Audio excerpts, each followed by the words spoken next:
we are going to be bottling up some kombucha for the second fermentation. If you guys see my other videos, I kind of talk a little bit more about how I brew the tea and everything. But we're just going to go ahead and get started with the bottling. So this is what we're going to be adding. This is some fresh pressed apple juice. So this is our apple, kiwi, turmeric juice blend. I'm just going to kind of stir that back around. I should have enough of this to add about a quarter cup to each one of my bottles. We're going to be doing 6 bottles today. And these are the bottles that I'm using this time. It'll also, if you guys see my other videos, you'll know that I also have a brown bottle that I use. And I always like to use the flip top bottles just because I feel that they've been giving me the best results. So here's my bottles.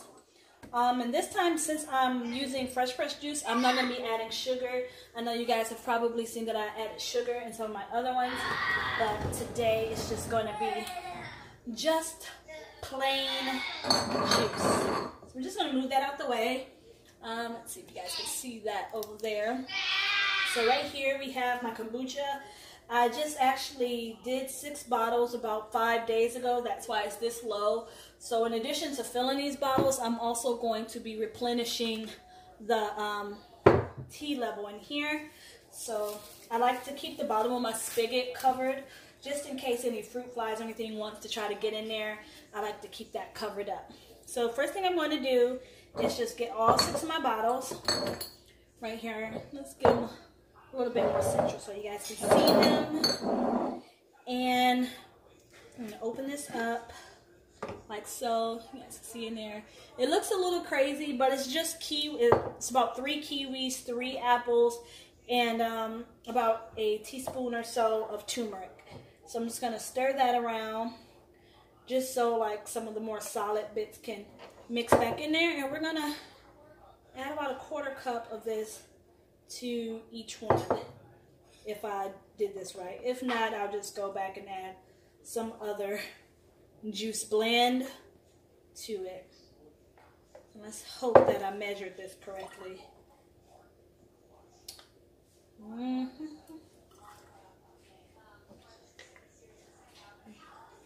And I did taste some of this juice without anything. The juice by itself is really good.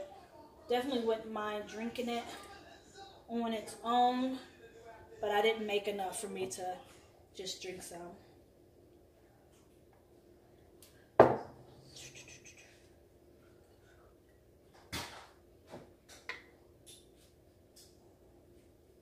It looks like I might have a little bit of extra.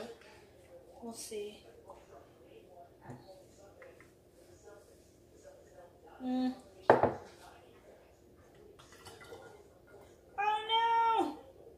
Into the same one twice. Okay, so let's pour this here.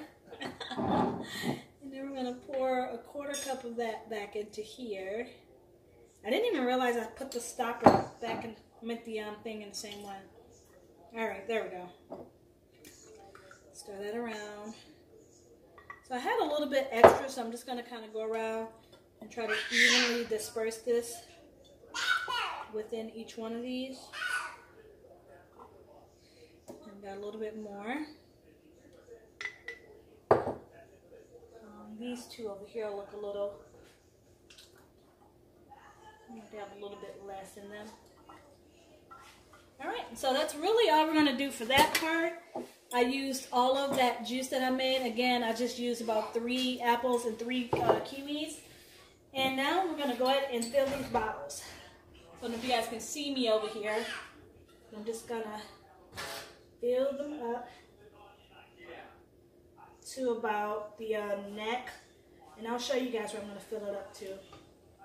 I'm going to give that a little break. As you guys can see, it's already like really fizzy, but once this kind of breaks down, I'm going to actually fill it all the way up. Sorry, I'm going to fill it up to about here.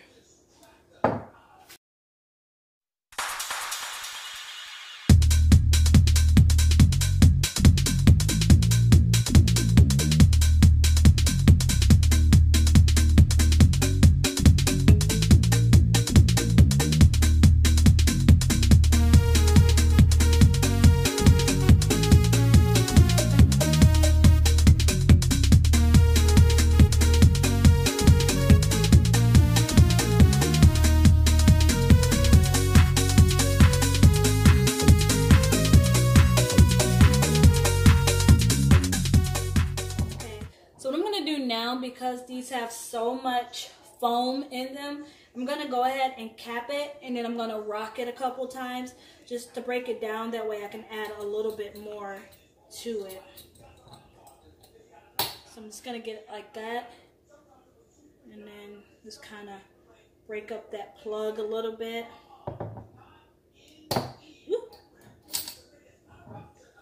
Okay, so that's not really working out the way I thought it was going to work. I did not expect this to be quite this fizzy already. I think I'm going to see if I can get some more in there. Alright, so now that we have all of our bottles going ahead and bottled up, we're going to go ahead and replenish the amount of kombucha we're going to have in here. So after, I don't know if you guys can see it, but there's like a line here. This is how high it was when I did my last 6 bottles, and now it's down to here after another 6. So it's definitely time to add more in it. So I'm just going to undo my little bow I have right here. Set that off to the side, and this is what I use on top. This is how I keep all the nasties out of there. Just want to show you guys what it's looking like inside. No craziness going on in there, so you know that's good. That's good to see. Just gonna give it a little bit of a shake, and I don't know if you guys can hear. Well, I doubt you can, but it's very busy in there. So to that, I'm gonna be adding this. This is my tea concentrate. All I did was I brewed 8 bags of tea and 4 cups of water. So I'm gonna add this, and then I'm gonna add 12 more cups of water. That way I'm adding another gallon into the vessel. So what I'm going to do is just open this up. And I also added 1 cup of sugar to this. So I did this earlier, and it's already nice and room temperature. I do have a thermometer that I keep on my vessel. That way I can keep track of what the temperature is. So I can try to keep it between 70 and 80 degrees. Right now it's hovering at about 75-ish. Okay, so all I'm going to do is I'm going to push my SCOBY. It's getting a little thick in there. Off to the side. I do kind of want to, I'm just going to pour this tea in.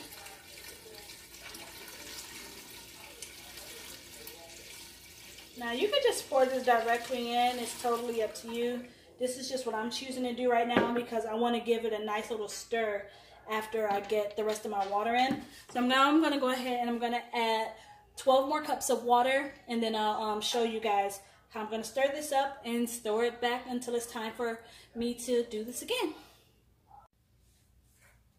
Okay, so now that I have all of my water added to this, as you can see, it's not full. I could have done like 1.5 gallons, the way I can get back up to the 2-gallon mark, but because I just bottled 6 bottles and I have another 6 bottles that's almost done second fermenting, I'm gonna wait. That way I don't have too much kombucha sitting around. So all I do is, now that I have my tea and everything here, I am gonna just kind of take this on to bottom. I like to just kind of agitate all those yeasty bits that's at the bottom. Just like so. And that's pretty much it. One thing I do like to do is, before I put my, I don't know, it's my cloth or whatever you want to call it, back on top, I do just like to go around and just make sure that this is dry, because I don't want to attract any critters to it, like so. I also see how my spigot, I don't know if you guys can see it, but my spigot was a little wet down here. So I just take like a piece of plastic wrap and I stick that over the bottom and just kind of wrap it up and over the top. That just keeps anything from getting in at the bottom. Then I'll stick this back on here. Because I've been using it a while, it kind of has like an indent that kind of lets me know exactly where it's going to go on here. And I'm just going to tie this down like so. I don't know if you guys can see me. But yep, like that. I just double it, then I just stick a bow. I'll go around, make sure this is nice and snug. No critters or anything can get in there. And then I keep it right here next to the wine fridge because some heat comes out of here, so that gives me some nice residual heat. And that keeps my kombucha vessel happy. So that's it, everyone. I'm glad you guys decided to watch this video and tune in. Don't forget to give it a huge thumbs up and hit the subscribe button down below. As always, I hope you guys have a great day. Bye.